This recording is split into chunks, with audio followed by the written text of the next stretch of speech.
मेरा सवाल सुरेंद्र जी से है। 1994 के बाद शायद कांग्रेस पूर्ण समर्थन के साथ सरकार नहीं, पूर्ण बहुमत के साथ सरकार नहीं बनाई है, तो क्या आपको लगता है कि विपक्ष फिर नहीं आना हो सर, फिर नहीं आना, अगर आए तो मैं तुझे नहीं छोड़ूंगा।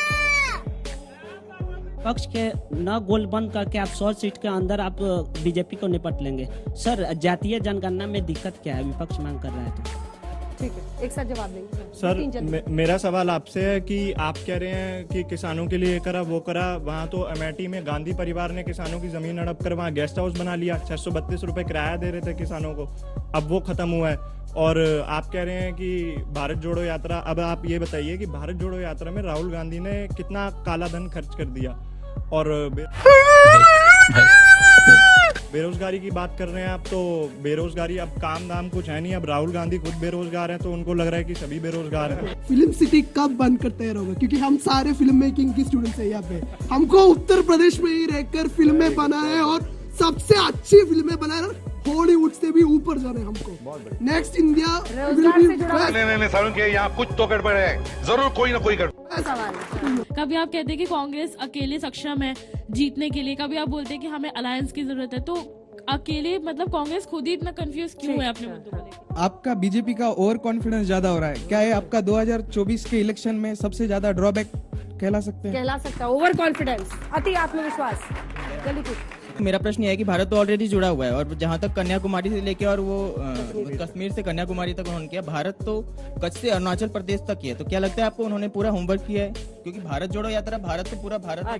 सर, मैं आपसे पूछना चाहता हूँ कि आपने जैसे कहा कि 25 में से 1% लोग जो बेरोजगार हैं, तो सर जैसे हम बाहर देखते हैं कि इतने लोग वर्क करके आ रहे हैं, बाहर से काम कर रहे हैं, तो सर बेरोजगारी कहाँ से आई? कैसा सर, मेरा सवाल गौरव भाटिया सर से है कि 2024 की पूरी तैयारी हो गई है। इनका कहना है कि 2024 में बीजेपी आएगी, लेकिन फिर जो नेहा राठौड़ ने सवाल उठाए उसको आखिरकार नोटिस देकर बंद करने की क्या जरूरत है? मैम, मेरा सवाल सुरेंद्र जी से है कि आप बार बार ये कह रहे हैं कि महंगाई बढ़ी है और पेट्रोल के दाम बढ़ गए हैं, जहाँ पे आपकी सरकार है आप वहाँ पे कुछ क्यों नहीं करते? चलिए ठीक है। राहुल गांधी पर प्रश्न, भारत जोड़ो यात्रा पर प्रश्न, कांग्रेस की सक्षम है नहीं है, सब पर प्रश्न, जवाब दीजिए। सबसे पहले तो जो सबसे अच्छी बात इन्होंने कही, कम से कम आज मेरे को अच्छा लग रहा है कि सवाल कांग्रेस से हैं, तो इसका मतलब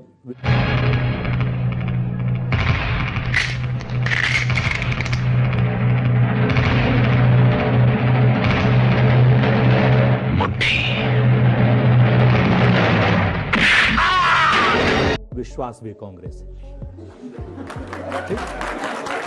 तो सवाल अगर ज्यादा है, अब आपको 3-4 चीजें मैं साफ बताता हूं। पहली बात जो आपने कही, एक बच्चे ने कहा कि भाई यात्रा, भारत जोड़ो यात्रा पोरबंदर से लेकर के अगरतला तक क्यों नहीं हुई, तो मेरे दोस्त जल्दी ही होगी, और अप्रैल के बाद हम लोग इसका भी आपको निर्णय कर देंगे, बता देंगे। तीसरी बात, आपने भारत जोड़ो की बात करी कि भारत जुड़ा हुआ है, तो भारत को भौगोलिक रूप से दुनिया की कोई ताकत नहीं है कि जो तोड़ सके, जो तोड़ने की कोशिश करेगा हम उसको जान से मार डालेंगे। बहुत साफ सी बात है, जान से मार डालेंगे? हाँ बिल्कुल।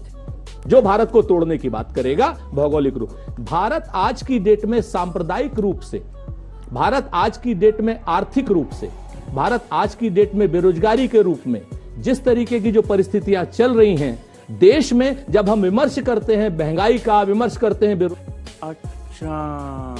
बेरोजगारी का, तब हमको हिंदू मुसलमान दिखा दिया जाता है।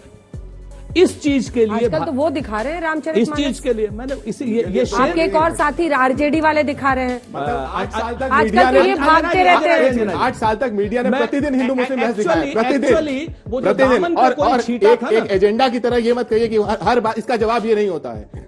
बोले राजपूत जी, बोले 8 साल, सुरेंद्र जी बोले 8 साल मुसलमानों को फांसी। आरएसएस सबसे बड़ा गुंडा आतंकवादी संगठन, आरएसएस की आजादी के आंदोलन में गद्दारी, सबूतों के साथ पढ़िए।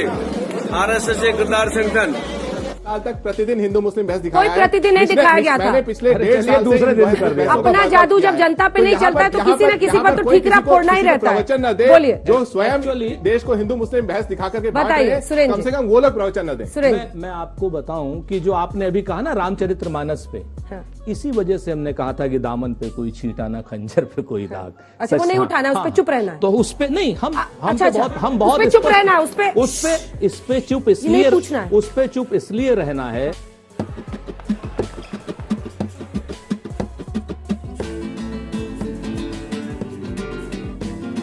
कहां जा रहे हो? Sit down.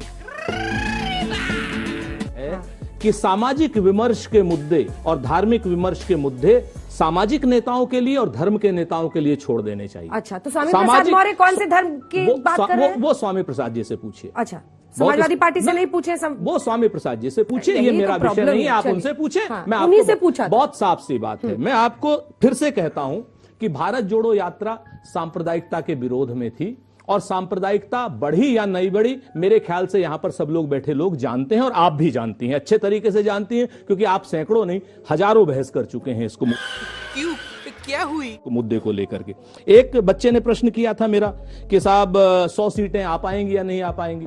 तो बेटे एक बात हम बताते हैं कि कोई भी पॉलिटिकल पार्टी, बारिंग यहां जितनी पॉलिटिकल पार्टी बैठी हैं सरतो संघ के हैं, हर आदमी चुनाव जीतने के लिए वो बहुमत के लिए चुनाव लड़ता है, और हम बहुमत के लिए चुनाव लड़ रहे हैं। एक बात।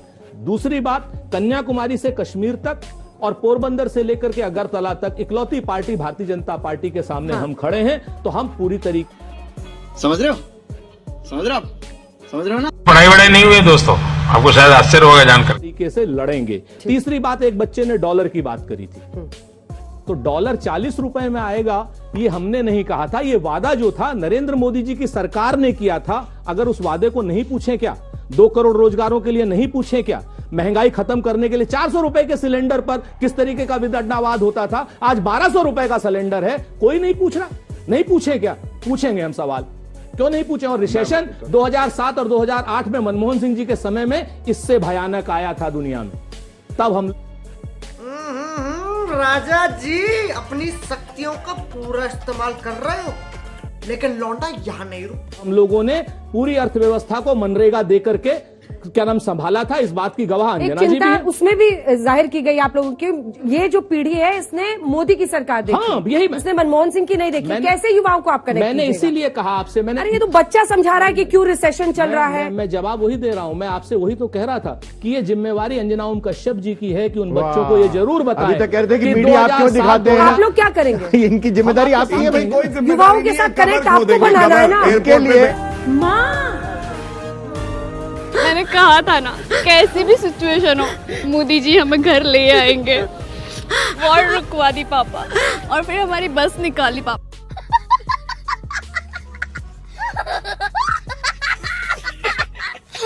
क्रेडिबल मुद्दे बनाना आपकी जिम्मेदारी है।